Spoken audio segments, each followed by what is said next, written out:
पारसनाथ घूमने जा रहे थे अपने दोस्तों के साथ, हाथी पर बैठे थे, बनारस के थे, राजकुमार थे। गंगा नदी, गंगा में बाढ़ आ रही थी, तो सावन का महीना सबका घूमने का मन होता है। तो पारसनाथ अपने दोस्तों के साथ घूमने जा रहे थे आराम से, चलो गंगा किनारे घूमने चलते हैं। अब जब वो घूमने जा रहे हैं, देखो अपने दोस्तों के साथ मनोरंजन करने जा रहे हैं, कोई मनाही नहीं, आप ग्रस्त लोग हो, मनोरंजन करोगे, थोड़ा घूमने घामने का मन होता है क्योंकि आप ग्रस्त हैं। आप अपनी इंद्रियों पर पूर्ण कंट्रोल नहीं कर सकते, आपका मन भी कंट्रोल नहीं है, आंखें भी कंट्रोल नहीं, सभी इंद्रियां आपकी बस में नहीं है।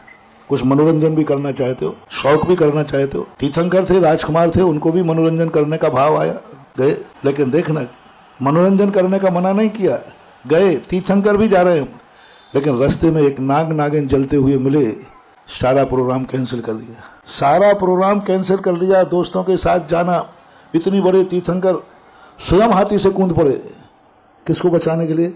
एक नाग नागिन को बचाने के लिए। अब बोलो क्या क्या छोड़ दिया?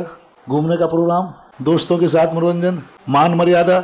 इतने बड़े व्यक्ति थे, तीर्थंकर थे, और कहा नाग नागिन, जिनको दुनिया देखकर मारने का भाव करती है, उनको पार्श कुमार ने बचाने का भाव किया।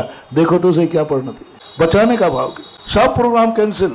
चाहते तो नौकरों से भी कह सकते थे, उनके यहाँ नौकरियों की कोई कमी तो थी नहीं, स्वयं प्रोग्राम तो कैंसिल नहीं करते।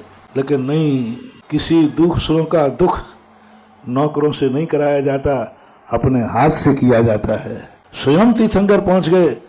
नाग नागिन ने यही तो कहा, पूर्व भाव में जब वो भगवान पर संकट आया तो धरणेन्द्र पद्मावती क्या कहते हैं, अरे आज उन प्रभु पर संकट आया है जिन्होंने हमें किन अवस्था में बचाया, अपना घूमना छोड़ दिया, मनोरंजन छोड़ दिया, सब कुछ छोड़ दिया, और मुझ जैसे तुच्छ प्राणी को बचाया।